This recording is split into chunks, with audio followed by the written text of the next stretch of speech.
Trey mentioned we're now at the fourth stage of our sort of 5-stage journey here. So now that we have gotten our members engaged, we have even convinced them through one of our wonderful email campaigns to sign up for a higher level of engagement in terms of their membership tier. They paid for the mastery level membership.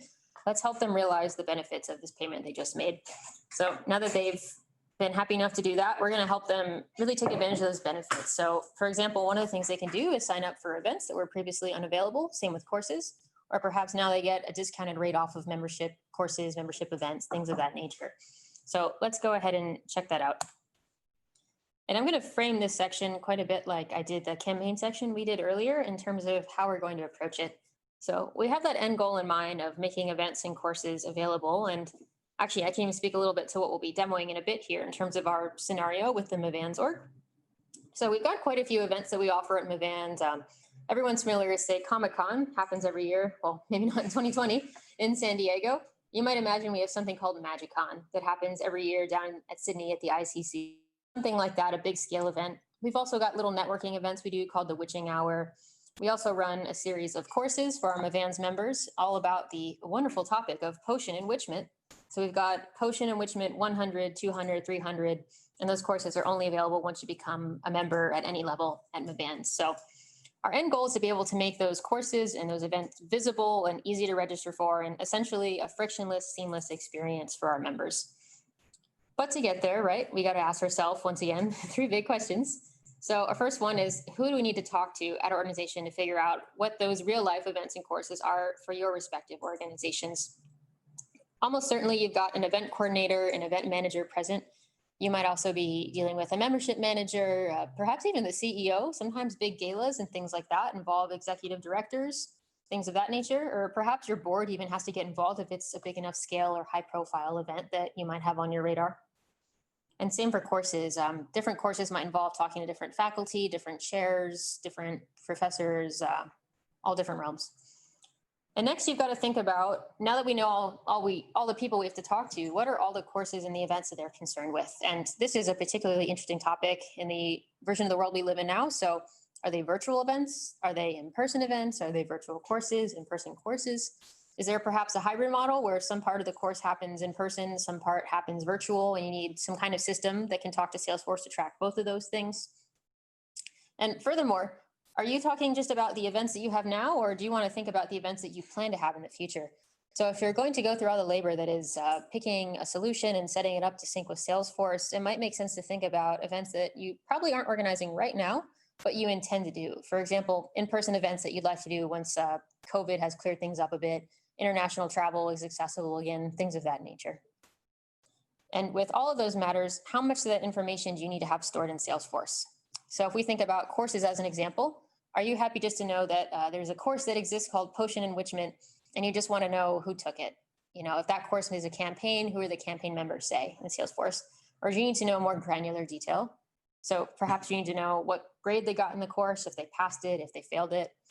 If it's an event we're talking about, there's other details you might want to know in Salesforce. So again, are you happy just to know that that event exists and that certain people went to it? But do you also maybe need to know, of those people who got tickets, who actually showed up, who got a refund, who had a +1? If they have a +1, who are they? What's their dietary situation? Do they have any accessibility needs? Many, many different layers of information. And again, all really important to think about that at the start of this whole kind of planning and event organization. So that way, when you're picking out a solution, you can ask the right questions of those product owners. So we talked about user stories earlier, kind of piggybacking off of that conversation. I made a few user stories in relation to courses and events here, particularly for our fictitious Mavans org. So here's one example.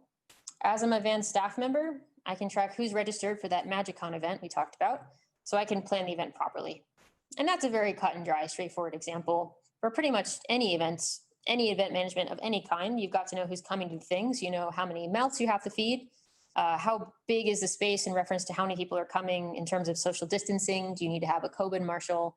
All these things that we now have to think about, particularly in 2020 and moving forward. Here's another example, this one more related to courses. As an event staff member, I want to have Salesforce automate updating which of my members are Potion Enrichment certified based on Potion Enrichment course registration, so I can maintain accurate member credentials.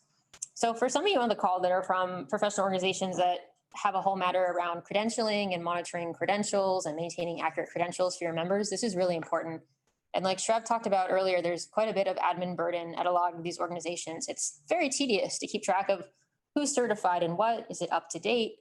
Do they need to, re-enlist their course by taking a refresher course or doing something to kind of re-enable their credentials that they might have lost? That can be a lot of time. And sometimes there's whole people at organizations whose only job is to maintain that kind of information. So we'll show you how using Salesforce and a given solution, working with Salesforce, how you can actually use the automation, the native automation tools that are in Salesforce, things like Process Builder, things like flows, to sort of work hand in hand, tandem with your solution of choice to handle all that work for you. So you can just sit back and do the more meaningful aspects of your job while Salesforce takes care of maintaining credentials for you.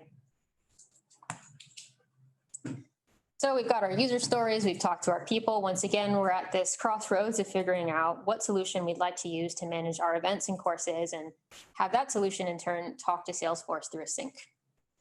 So once again, we've tried to make this as simple as possible by showing some of our favorite examples that we've had the pleasure of setting up for our customers for event management. And when I say event management, I want to note here that these solutions in many cases can be used for course management as well. I'm sort of using event and course somewhat interchangeably in this section here. But if you have really specific course needs, you're an academic institute, for example, you need to track grades and who got what grade and how many classes are at capacity, things like really kind of classic academic, you might need a more education-focused solution rather than these more event-focused solutions. So again, I'm going to send these out after we finish our webinar today, along with other information from my colleagues.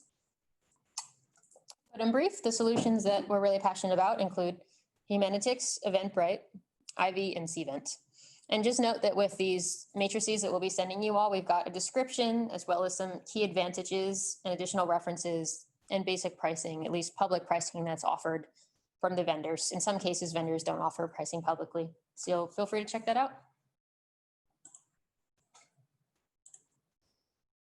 So let's imagine that maybe a couple of those vendors catch your eye. Maybe Cvent and Ivy look like good choices. And now you want to have a conversation with your vendors and you're going to ask them, just like you did with your campaign section, can I see a demo? Can I have a trial org? Will you give me a discount if I'm a not-for-profit? Maybe you check out the Power of Us Hub, or as Mo talked about, your user groups again for more information. And then you pick the solution that looks best for you and you set the thing up. And that's what we're going to be doing here in our live demo.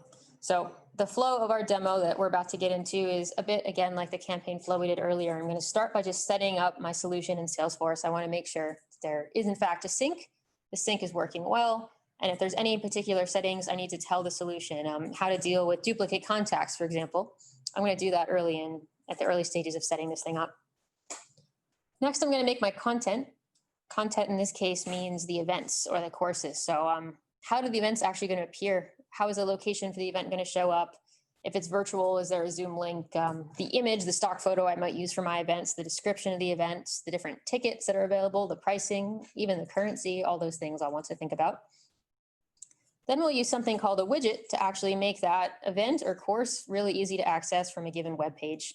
So we'll talk about widgets in a little bit here in more detail, but if you're not familiar with widgets, they're a really lovely iframe tool that makes it so instead of saying, hey members, go to Eventbrite or go to Humanitix or go to this web link that I need to provide you to buy tickets, you can actually embed the ticket registration form and a nice simple stock photo in, say, your website on your page, your web page for members, or even a Salesforce community, which is what we'll do.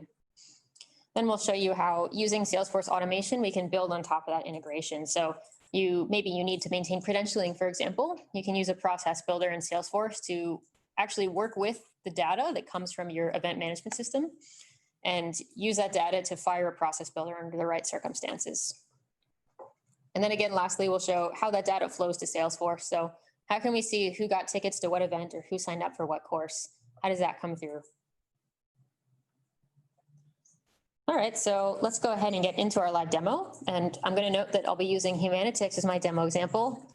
Once again, there are many great solutions out there on the App Exchange, even beyond the ones that we listed. We just listed ones that have worked really nicely for some of our customers. And we choose to demo Humanitix today because Humanitix is something that we are aware some of our customers, particularly here in Australia, are using. So Demo time.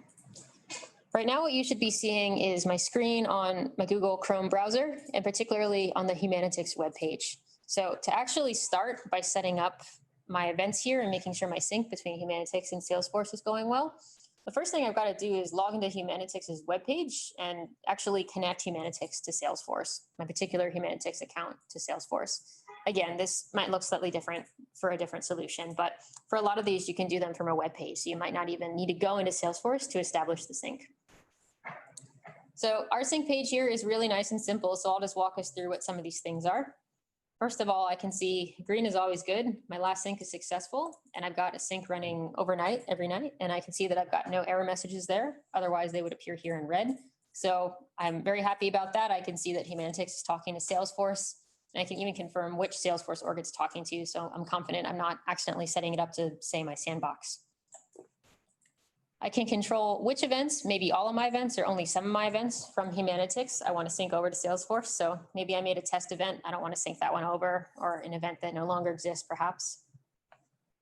And this next section, contact settings, I can tell Humanitix how I want it to deal with contacts in Salesforce. So let's say that someone registers for an event using a first name, a surname, and an email that already exists in Salesforce. Now, I'd like Humanitix to recognize that that's actually a duplicate. That person already exists. So instead of making a brand new contact to make that event ticket, I want it to match that contact and simply append the ticket to that existing one so I don't suddenly get duplicates on my hand. I can also, if I'd like, create an account behind every contact who registers for the event. If a contact is created, I'm going to leave that off for now.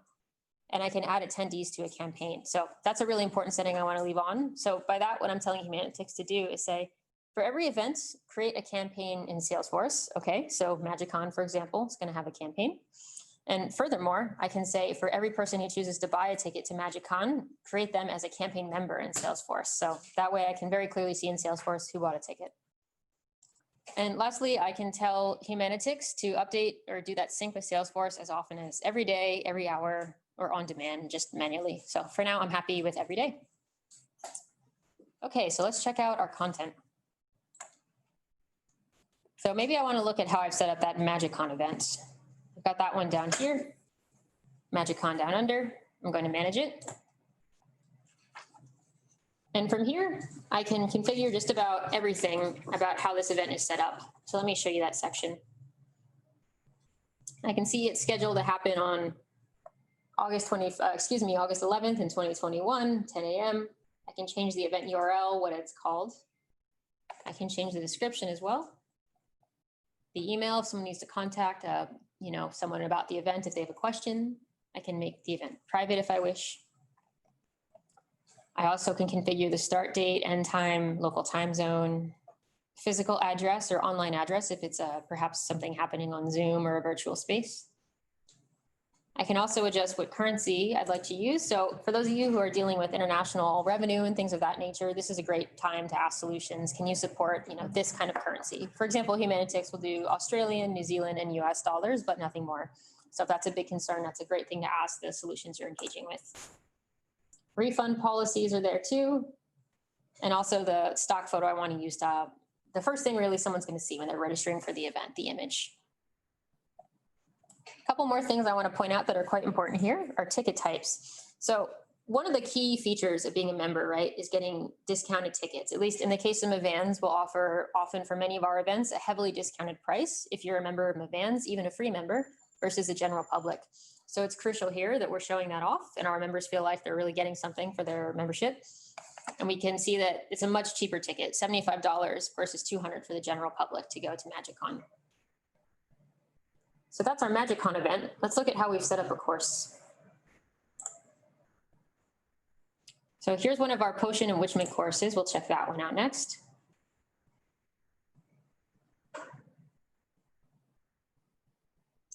Again, a lot of this information I can control from here, the description. I can call it a workshop type. I'm demonstrating that this one's online and that we'll send out Zoom links in a little bit, much like this webinar we're doing today. The image and the ticket types. Now, because our courses are only available to Mavans members, there's only one ticket type here. There's nothing for the general public. Another great feature I want to show off that pretty much any event solution we recommend is capable of doing that all of you should take advantage of is you have memberships and special bonuses around memberships getting discounts on courses is discount codes. So we've got 3 that we created here. This one's just for demo purposes, 100% off, totally free. But for our mastery level members, we give them 10% off courses. So using this discount code, Magical Mastery, they can get that off easy peasy, self-service, really nice and easy for them to do. And for our Awaken members, they'll actually get 25% off, so an even bigger discount. And just like the Mastery members, they'll just enter the code in at checkout time. So speaking of that, now that we've looked at how we've actually set up this event or the course, let's look at how our members are going to experience it now. So this relates to that topic of widgets, and I'll show that next. So what I've switched to here is our membership community for Mavans. And I think Shrav showed this just a little bit at the start, and my colleague Saren's going to go into this in quite a bit more detail in a little while here. So I'm just going to emphasize certain sections of our community here to point out the event and course related details and how you can access those from the community. So again, our end goal is to make this totally frictionless, friction kills, speed thrills again for our members. So we don't want them to have to work too hard to sign up for a course or an event. We can actually put it right here in this nice member community for them. So if I go to this education tab, here's that widget I had alluded to earlier. I can see here are 3 potion enrichment courses. And this widget, by the way, is a bit elegant in that I can actually filter by state or location, just New Zealand locations versus Australian states. I can look at what's going on in the next 30 days, or just today. And I can even search by keyword. So let's say that I am thinking about taking this Potion Enrichment 100 course. And note, by the way, that I'm currently logged in as Sue Ann Webster here. And Sue Ann, as we just saw with most sections, just signed up to be at that mastery level of membership. So we'll see how that's reflected for her here in the member community. So she's interested in the course, she clicks on it here, and now she's presented with the widget. Really nice. And from here, she can get her ticket, she can enter in her details. And because she's a mastery member, she can use that code, Magical Mastery, and apply it, and we'll see that she gets that nice 10% off. Furthermore, this widget actually takes it a step further and adds in information to make it easy for her, like her first name, her surname, her mobile. And over here on the right, we could see here actually the full list of attendees. This is another feature of the widget. So if I'm thinking about taking the course, but now I see that my friend David and Stephine and all these lovely people are taking the course, I might be all the more motivated to sign up. And once Sue Ann fills that out, she simply clicks save and check out, and she's all done. She just has to pay. All right, so a couple notes about this widget we're looking at here. So this widget is not an out-of-box feature. And I'll talk about out-of-box widgets in a moment here. This widget we actually custom developed in-house here at Data Colado because we wanted to make something that was a little bit more sophisticated. We, for example, wanted to demonstrate the ability to search by date or search by Australian state or international. And furthermore, to pre-fill in member details. So it was pretty easy for them to register for courses and events and to even show the attendees, the people who are coming. So this is actually custom developed, and I share that to say that just because you have many out-of-box features in a different solution doesn't mean you can't build on top of it. So if you're lucky enough to be in an organization where you have developers on staff, or if you're maybe working with a consulting partner and they've got developer resources, they can build custom code for you. This is something you can ask about too. You can still build on top of the technology that's already offered by the solution. Now, if you're hearing that and you're thinking, oh God, I don't have anything remotely like that, how do I custom code? Don't worry, almost all these solutions provide a widget out of box, and you could always use that. You'll note that that widget tends to be much simpler. It might have less features, and it might not let you filter by date, but it will still exist, and you can simply copy and paste the code that the solution pre-generates for you and plop it right on your website or here in your Salesforce community, just like that. So for our events, we did something similar. We have a widget for events as well as we have one for education. For example, there's that MagicCon event. Let's move this out of the way. And again, I can buy tickets here if I'd like to. I can see attendees and so forth, all here in my member community. So really nice and simple to get tickets from the member community. One other thing I want to show from the member community is this albums tab. So while our members are signing up for events and courses and they're kind of waiting for those to happen, something you can do to keep them engaged is simply upload images to your member community or your website, whatever you're using, to get them excited for more events. So we talked about how we might imagine Vans has a networking event they do every month called the Witching Hour, and we could just upload photos of that Witching Hour event. So these are, of course, all stock photos we use that relate to magicians and wizards and so on. But you can imagine even people's, phone pictures or something, you can ask them to submit them and they can all share them online here if they'd like. All right, so that's everything I wanted to show in the community. One more thing I want to show on the Salesforce end, though. So we talked about how maybe your event solution isn't doing everything you need to do. Maybe you need to, for example, manage credentialing and have Salesforce automate credentialing based on who signed up for what course. I'll show you how we set that up.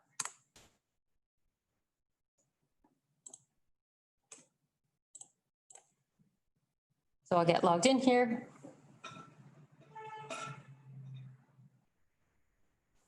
And I'm going to once again navigate to Sue Ann's contact page here.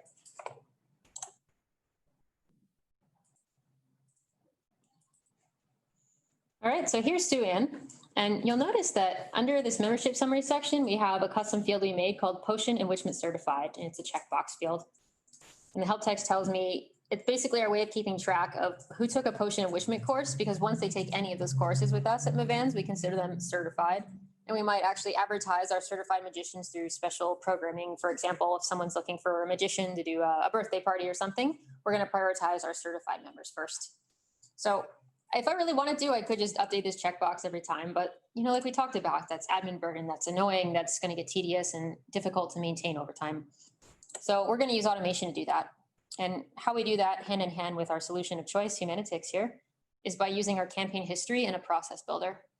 So here we can see that Sue Ann Webster's got a campaign member for the Potion Enrichment 100 course. So therefore, she really is certified in Potion Enrichment once she completes that.